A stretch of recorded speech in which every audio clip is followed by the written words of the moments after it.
For an immigrant like me who came to the US as a teenager with my family, with no savings, no knowledge of the English language, and no idea what I was getting into, becoming financially free just doesn't seem possible. So it always surprises people when they find out that I quit a six-figure full-time job at Google in my 20s to work for myself and achieve financial freedom around that same time. Now, what I wanted wasn't just financial freedom. I was getting paid well at Google, so my finances at that point, they were fine. Six figures, stock options, the best health insurance and benefits. They even paid for my travel and education, so I could have stayed there for a while and I could have just saved up. The reason why I quit what to most people is a dream job is because I wanted location and time freedom on top of financial freedom. I wanted to be able to work from anywhere. I wanted to travel, live anywhere I want, and I wanted to be able to take time off whenever I felt like. If I want to work 2 days a week, I can make that happen. I'm my own boss. I make my own schedule. I wanted total freedom. And that's why I worked really hard towards becoming financially free. So when people tell me, Alex, I want to do it too. I want to be financially free like you. I always ask why. Why do you want to be financially free? And it seems like a dumb question, right? Who doesn't want to be financially free? But the truth is, most people give me different answers. Just a few days ago, one of my friends was visiting me and he told me that he was sick of working. He wants to be financially free. So naturally, I ask him why. He says he hates his job, doesn't get enough days off, so he feels stuck going into the office every day. And then he said he's not getting paid well. He gets paid just enough to cover his bills and have a little left over for his social life. So he's not saving any money right now. He's 29 years old, by the way. So I think he's really feeling that pressure of turning 30, which is totally normal. So I asked him the same question one more time.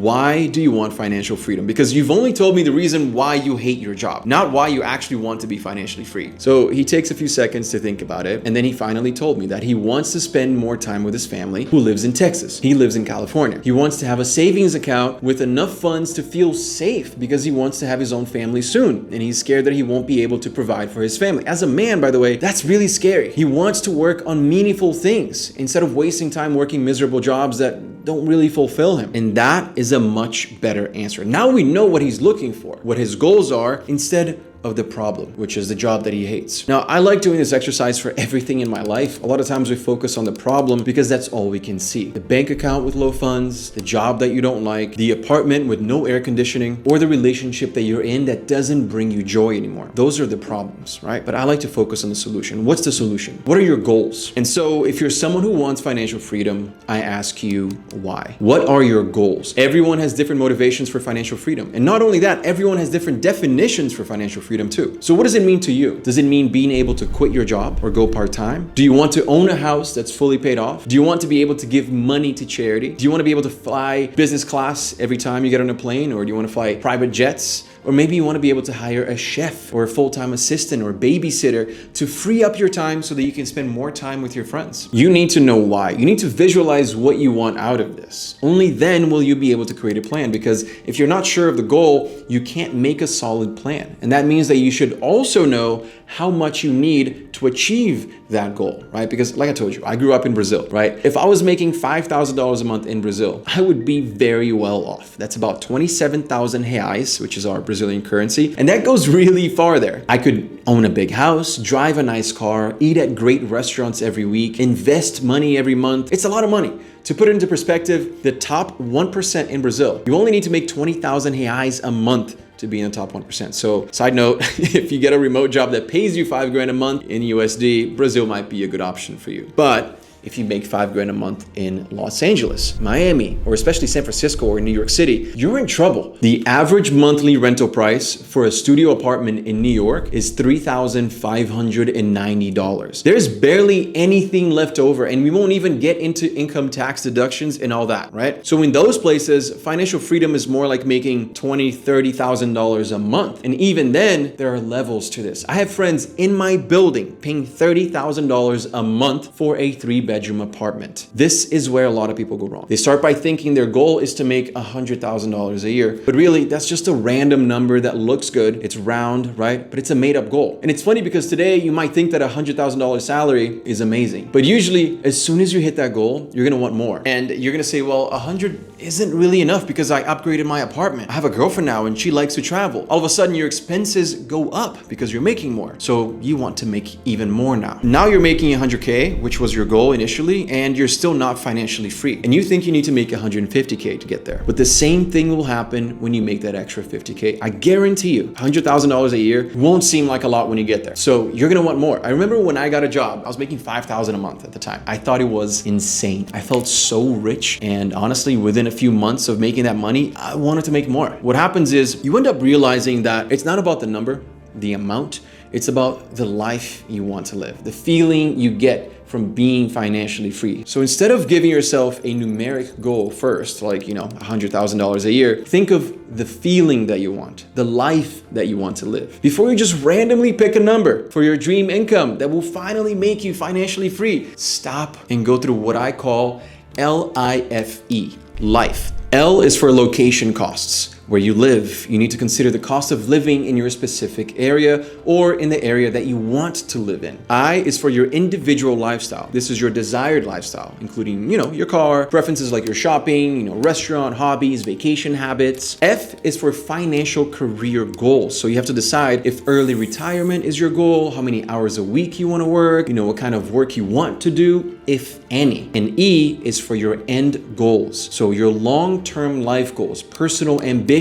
like starting a family, big passion projects that you want to pursue, or maybe supporting your friends and family financially. Once you have those answers, then you can work backwards and figure out how much you need in order to feel financially free. This is the new number, and it's now in line with your dream life and financial freedom, right? And instead of just a made up number that just sounds good, like, oh, I need 100K a year, or I need $1 million in my bank account. So let's start with L, location costs. If you want to be financially free in a big city like LA or New York City, your cost of living is going to be high, right? Your rent, let's say, is $5,000 a month, which, by the way, that's just like a one bedroom, like a nicer one bedroom apartment in New York City. You should aim to make at least $200,000 a year to follow the golden rule of rent costing 30% of your income. If you want to be financially free in a small town and rents, let's say $2,500, then your cost of living goes down. So your salary should be at least $100,000 a year, which follows the 30% of your income for rent rule. Then we move on to your individual lifestyle. So your spending habits and preferences. In New York City, you're not gonna need a car, which is great. So you're saving a little bit there, but you're gonna spend on Ubers, let's say, right? Each ride is gonna be an average of $30. Both ways, that's $60. Let's say only 3 times a week, which is not a lot. That's $180 per week, $720 per month. If you like going out to eat once a week, good restaurants are not cheap in the city. You're gonna spend around $200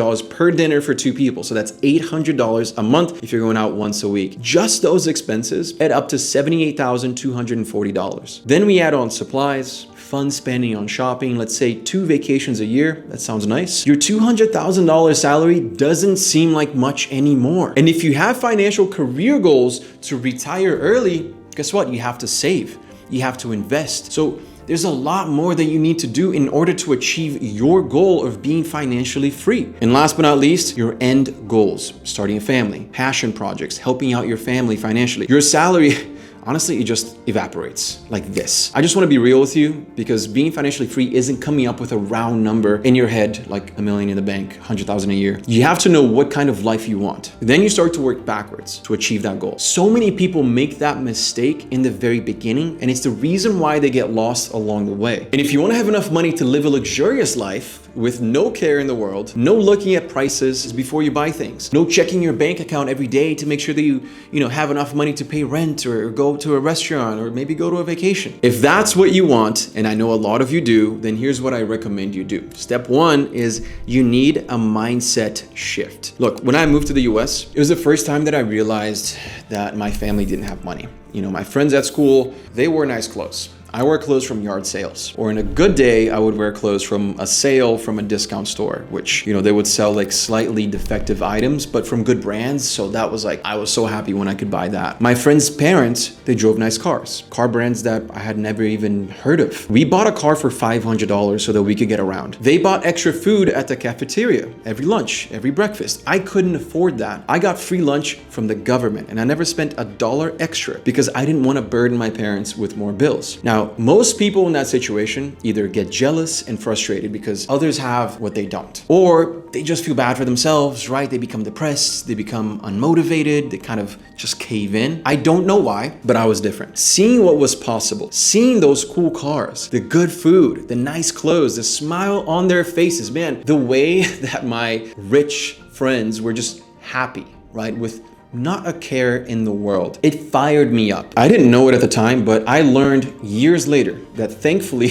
even though I was technically poor, I didn't have what's called a poverty mindset. A poverty mindset is when you believe you will never have enough money, that getting ahead is way too difficult, or that financial freedom is just a fake dream. People who are stuck in this mindset believe they will never make enough money to go on nice trips, to buy nice things, to have a fat savings account or an investment account. Something that I've noticed too is that people with a poverty mindset, they tend to hate people who make a high income. They call them cheaters. They get upset when they find out how much luxury items cost, and they act as if they would never spend that much on a car or a watch or a house, as if they will ever get there with that mindset. They won't. Unless you change your mindset, you will never believe that you can achieve it. How would you achieve something if you don't even believe it yourself? So you have to rewire your brain. You have to change your thoughts, your outlook on the world. And it starts with developing an abundance mentality, an abundance mindset, which means believing there are plenty of opportunities out there and that you are capable of seizing them. That's why you need to surround yourself with the right people. It's so important. It's the reason why I started an exclusive community for men who want to reach that next level. And by the way, it's free to join. All right, we have over 2,000 members and we're opening up another 500 spots this month, but we only accept members who are serious, who are committed to look better, to earn more, to elevate themselves. It's also first come, first serve. So if you want to join Men's Image Lab for free, hit the link in the description below and let us know why you want to be a part of our community. Look,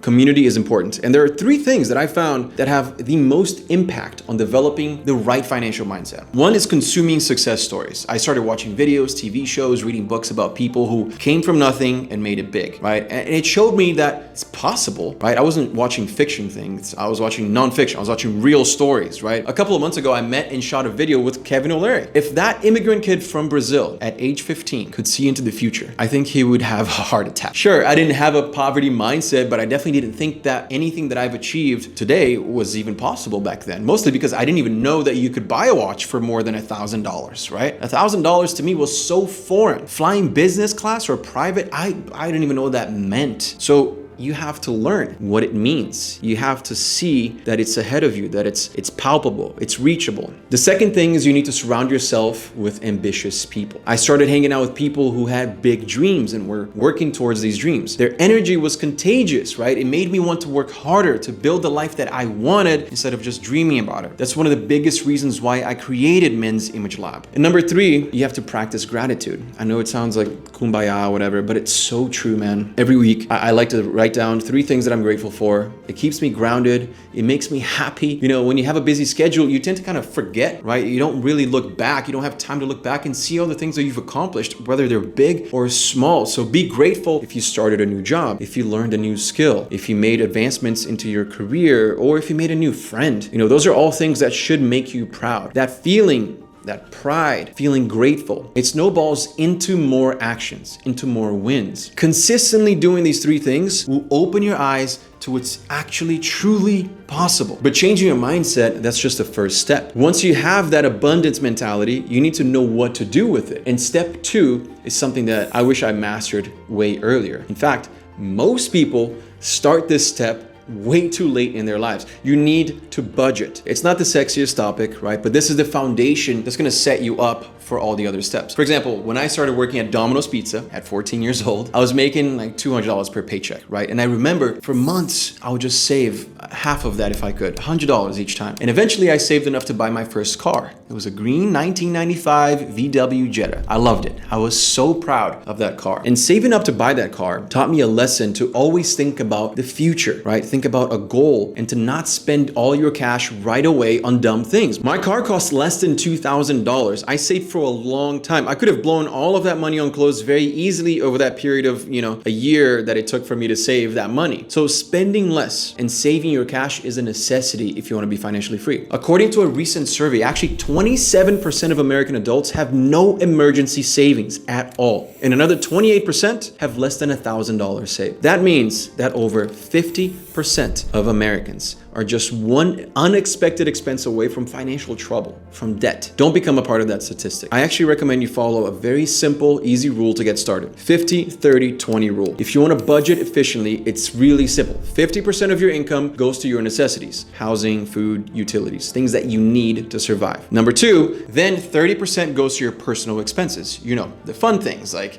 clothes, entertainment, whatever makes you happy. The final 20% goes straight into your savings and any debt repayment. So if you stick to this, you're gonna start seeing a difference in your bank account within a few months, if not a few weeks. So you need to realize that budgeting is not just about restricting yourself, right? It sounds so boring. It sounds so frustrating to have to budget, to restrict myself. It's actually about giving yourself the freedom to spend on what matters to you later on, like my car, without guilt. It's about taking control of your money instead of letting it control you. So many people are controlled by their income. You have to control your income. And if you're only making enough to cover your bills, no amount is too small to save. Start wherever you can and then go from there. You want to focus on building the habit, right? Building that muscle, not just chasing a savings amount. Like you have to actually every month save a little bit, whatever you can. But to become truly wealthy, the truth is savings, they can only take you so far. This is because most savings accounts, they give you such low return. In simple terms, the purchasing power of your money is actually decreasing over time because of inflation. So it's like having a bucket with a little hole in it, right? You're putting money in there, but it's slowly leaking and you're not even realizing that. So that's why step 3 is one of the most important steps that you can take, and that is educating yourself about investing. Look, I'm no financial advisor by any means, all right? I had to learn it by myself. I figured it out. I have a team now, so I learned from my team and I'm just passing on what I've learned. And the earlier you start, the better. Younger investors, people in their 30s or below, they actually earn about 15% higher returns when compared to older investors. And this is just because they started earlier, because they have more time for compound interest to take effect. When I first started, I was terrified of losing money. I was so scared. So I started small. I've always worked really hard. But when I was younger, I had no money to lose,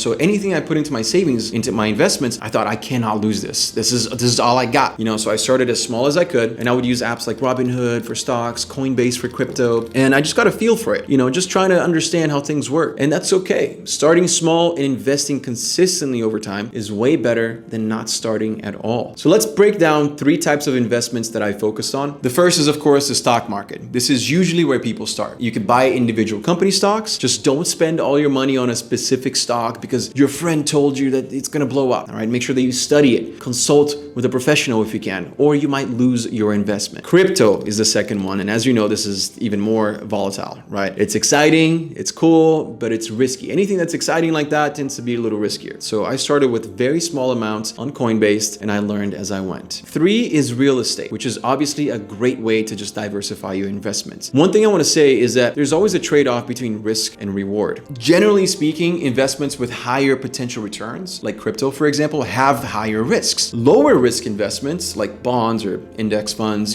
typically they offer less returns, but with less volatility. I started small. I learned as much as I could along the way. And over time, I got more comfortable. I started to branch out. Now I have investments in stocks, crypto. I own properties in LA, Miami. I've done a lot of angel investments in startups, and I've even invested a ton of cash into starting my own businesses, which I know will pay off in the end. But I just want to remind you again, this didn't happen overnight. It took time, a lot of research, tons of learning, a lot of mistakes. So that's why it's important to start early so that you can learn and apply it as you get older. Anyone can make money with a lucky investment, but the key is actually to become a smart investor, not just a lucky one. Read books, take courses, follow financial news. It might seem a little overwhelming at first, but trust me, it gets easier and it's totally worth it. I love it. I nerd out on that stuff. I like checking what's going on Zillow, checking the prices of properties around me. I think it's fun. Also remember that diversification is crucial. Diversify your portfolio. Don't put all your money, all your investments, all your eggs into one basket. Spread your investment across different types of assets, balance out the risk, and always think long term. The stock market, it's gonna go up, but but it's also gonna go down. Historically, it's always trended upwards over long periods of time. Like I said, I'm not a financial advisor, and what worked for me might not work for everyone. So always do your own research, and obviously consider talking to a professional before you're making any big financial decisions. If you wanna know what resources that have helped me the most, you should definitely check out these books. I think this would be super helpful if you wanna write these down, or I'll probably just list them below in the description to make it easy for you. But I really like The Millionaire Fastlane by MJ DeMarco. This one completely changed how I think about wealth creation. Really like this book called $100 Million Offers by Alex Hormozi. If you want to know how to create amazing offers, this is like the Bible for creating offers. Rich Dad, Poor Dad was probably the first ever financial book that I've read. It's by Robert Kiyosaki. It's a classic, and it's going to shift your whole perspective on money. A lot of people shit on this book, but honestly, it's a really good way to start. The Obstacle is the Way by Ryan Holiday. It's not a financial book, but it's a book that will turn challenges into opportunity. Never Split the Difference. It's by Chris Voss, and it covers negotiation skills that are gonna serve you not just in business, but in life overall. So highly recommend that one too. The Power of Habit by Charles Duhigg, and Grit by Angela Duckworth. This book really taught me the importance of discipline, the importance of perseverance and achieving long-term goals. But don't stop just at books. Dive into podcasts, YouTube channels, online courses, whatever works for you. The key is to make learning a daily habit. Just keep upgrading yourself. It's like you're getting an upgrade every single day, like a software upgrade. So you're better and better and better. And you know what's wild? According to research, the way you look has an impact on your income. So if you want to make a higher income, you have to present well. You have to look your best. So check out this video right here on how to look your best to boost your income, your confidence, and to finally have the looks that you've always wanted.